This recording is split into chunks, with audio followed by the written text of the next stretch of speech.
Hey there, y'all. This is Jack, and today we're discussing Kagurabachi Chapter 9, Enten versus Kuregumo. Pretty dang good chapter, I gotta say. Really, really good chapter. It did not go in the direction I thought it was gonna go in the last my last review, where I thought Shihiro was gonna be able to keep up with the Shoujo, keep up with him, and throw down with him. But no, it shows that Shoujo is actually much more intelligent than I thought I'd give him credit for when it comes to doing everything he can to take advantage of this fight. Um, so yeah, let's just jump right into the review, shall we? All right, cut to so essentially we cut to the first page where it says some moments earlier, where essentially Shiba and I'm so sorry Japan, Azami are essentially just talking with each other. Azami's just thinking to himself like, why in the world would the organization that hired Sojo be so like bold all of a sudden? It really doesn't make any sense. And Shiba's just kind of there, just eating, just watching him, watching Azama just talk to him. So as he's thinking, they've been really bold. Is it to take on the organization I'm a part of? Because they could do that, but in a sense, that's probably not really in their best interest. Maybe they're trying to stir up some trouble, to keep off, their keep them away from the auction that's going to be happening soon. He's just continuing to think about that, and she and he's like, well, was it really best to to tell Chihiro to not get involved? And she was like, hold on. I see what you're saying here, what you're trying to get here, but Chihiro is strong. We cannot deny that he is very strong here. And Azami's essentially like, yeah, I get it, but I mean, he's still a kid, but it's possible that you should probably consider letting him continue the fight after he told Chihiro not to get involved because again, Chihiro's still a kid. He's what 17, 18 years old right now, so he's still a kid, and he doesn't really want him to get involved. But again, he understands why Chihiro would want to get involved because well, these guys killed his father. Not the specific group, but the people associated with the organization. And as they kind of talk to each other. She was just kind of, he's just kind of like, like just kind of waving his hand, like, yeah, let's not talk too much serious now. And he looks over at a museum, what appears to be at a museum. And he's like, this place is sure is crowded.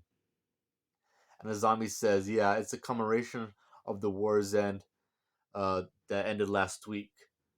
Looks like there's still quite a few people at the exhibit, and we see like a bunch of people like at this museum at the exhibit as Azami says, the children who are visiting today look up to the Roku Higher, the heroes. As we see an image of someone, creating a sword, and we see a sword on display, obviously not one of the actual magical swords. As the kid just watches in awe, as Azami continues, the achievements and beliefs of the mystic swords and the Roku brought are becoming things of the past. But nowadays, if they start fighting in the city again,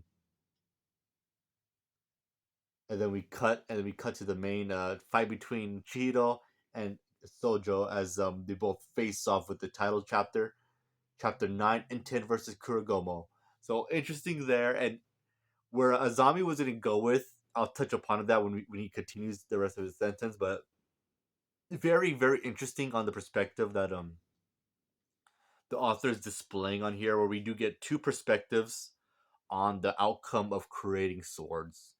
Yeah, as most of us would think, even I included with Sojo concludes, what are swords essentially created for? They're essentially created to slay, to kill people. That's what they're for. They're created their weapons of war.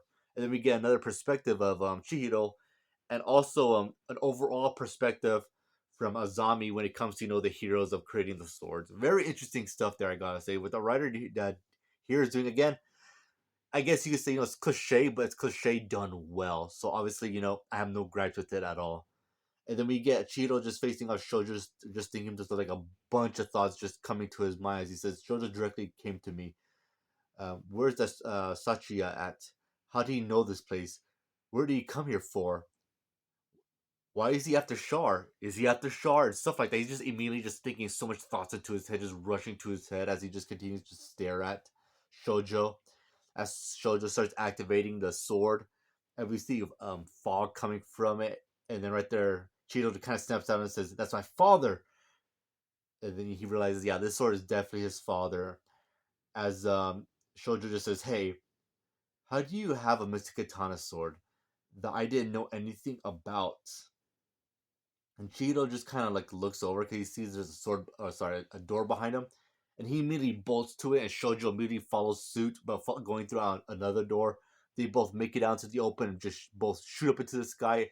As Shoujo says, "You," and Cheeto just says, "Kuro," as he realizes Kurugami controls three elements. Me is thunder, and you is ice. So yeah, this sword that Shoujo's using has not just thunder but ice. So it shows a dragon flying around Shoujo. And so yes, very very intense. But Cheeto immediately cuts down the ice as Shoujo just says, "I see," as he kind of blocks the ice coming at him. As he says, "I see." It basically consists of flying slashes, attack, and he sees this Cheeto's short sword coming right at his face. But Shoujo immediately just dodges it, and Cheeto just blitz right behind Shoujo. Shoujo just blocks it behind him. It's pretty cool, actually. I gotta say the choreography here. As Cheeto's surprised by that, and, Shoujo just says, "Bring it on." As Cheeto just kind of gets knocked back, as he thinks to himself, he could have sliced me back by waving by that stance. He got past me. So the best time to retreat would be right now, but and then we get an image of Hanao and Sharson just bailing out, out of the building, which is pretty smart of them for sure. As Cheeto just stares down Shoujo as he continues to think to himself, his power level is way ahead of mine, and yet, even not out of breath, wasn't he using his full power with that speed? I have no choice but to use no Shiki, but in this situation, I can only use it once. It might not even last a few seconds. And as he continues to think that, we Shoujo actually speaks up and says, "I love Rokoshu Ushigari from the bottom of my heart," which surprises Chihiro. As Shoujo continues, "The sword he created were the very best. To even get near that level, I studied all the literature reminding of him, remnants of him. And then finally, I was able to entrust with this one, the creation I looked up to so much, the greatest sensation." So very interesting. So Shoujo knows about the swords, and he looked up the swords. He looked up all about the swords, and he also looked up the creator. So he's not ignorant. He's not someone that just picked up the sword and would just start swinging it around. No, no, he knows something about this sword, and I actually really like that because he does use that to his benefit as he continues. But that etosi, which only monumentum. So back to that question from before. Why does a brat like you have a mystic sword that I haven't heard of? Where did you get it? And Cheeto essentially just says the right thing. Why should I tell you? As Soju says, how cold. In that case, won't you tell me the reason you're swinging that sword around? I want to know if you're worthy of having one of his swords. And then we get essentially exactly what Cheeto's father says. We get an image of Cheeto's father right next to Cheeto, as Cheeto says, "To destroy evil, to save the weak. That's all that it amounts to." And Shoujo just kind of give a look like, "Oh, I can't." Like, I figured you'd give me that answer. He's like very, very annoyed with that answer, as he says, "As I thought. No one besides me understands him. Every book about him was the same. I couldn't so much even look at it. Only in recent reforms refers to him as a hero." So Cheeto's dad. "Even if you say something interesting, glamorous things here and there, there's only one reason to make a sword.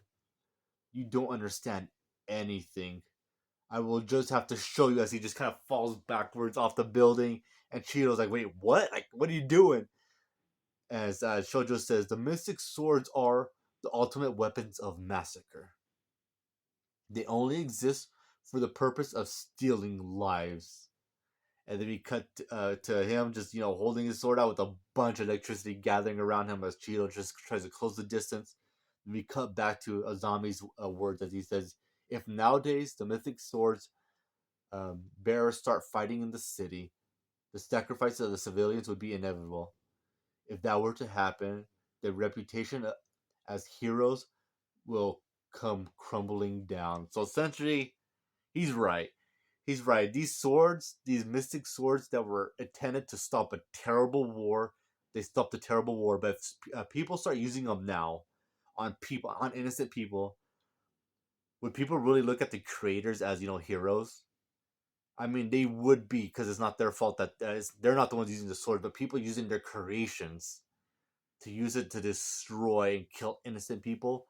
They would not be looked at as heroes no more. They'll just be looked at as people that just created weapons of mass destruction, and that's essentially what a zombie essentially just believes. If it does come to this, yeah, Chihiro's father, he's not gonna be looked at as a hero no more. Him or the other creators of like these great swords, they're not. It's just gonna be these people that have just created these terrible, disgusting weapons, and very interesting. That a very interesting way to take it, which is obviously true in the real world.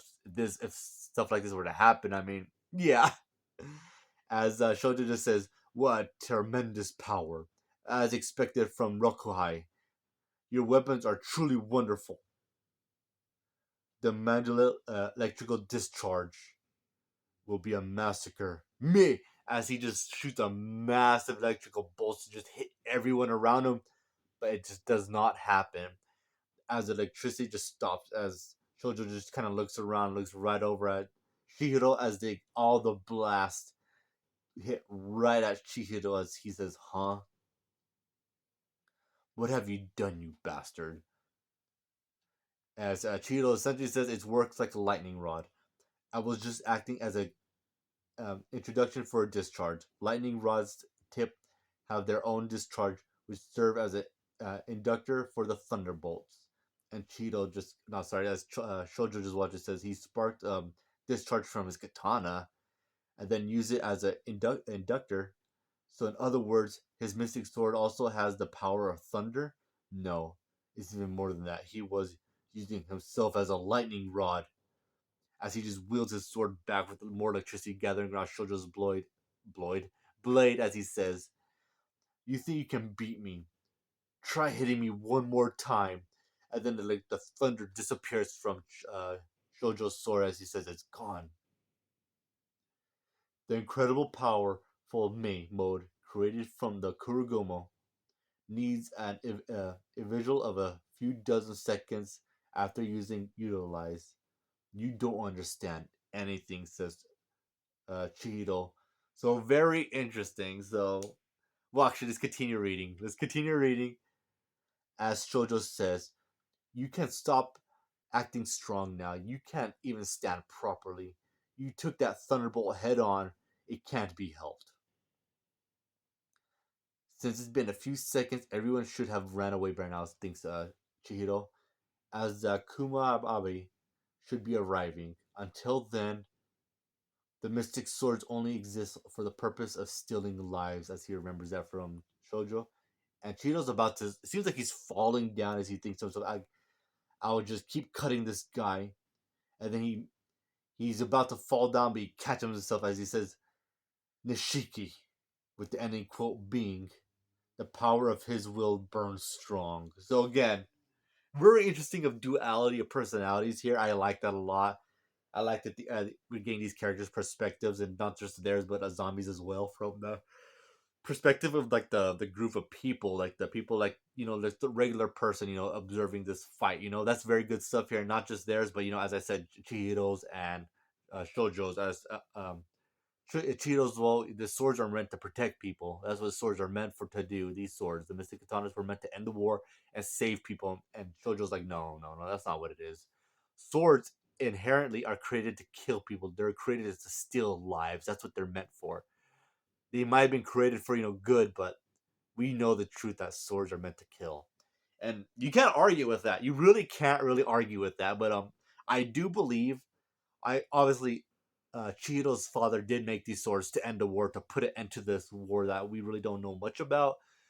That's what they're meant for to do. But from Shoujo's perspective as well, they were meant to end the war. They were meant to end lives to stop the war, but they still kill. So again, very interesting there, and we also get more on the sword's abilities between the Shoji's, and Chihiro's. That Chihiro's again able to absorb, but he does take severe damage, not just his sword, but himself as well.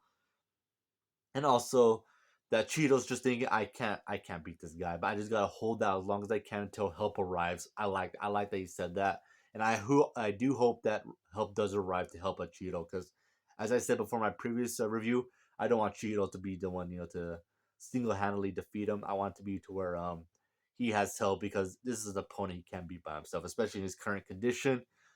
So yeah, again, good stuff here. Really good chapter. At 8 out of 10, I really liked it. The dialogue, the character's perspective, the duality between Chiyodo and Shoji or Shoujo. Excuse me about that. But yeah, and then yeah, I just can't wait. And I hopefully Char and Hinao don't get caught, because there's still a bunch of assassins out there for looking after out for them. So yeah. So that concludes my review. A really good chapter. I really enjoyed it. And I can't wait for next week. So yeah, next week, chapter 10. Double digits now, baby. So if you listen to this far, I greatly appreciate it. And I hope you guys have a great day and take care. Later, guys.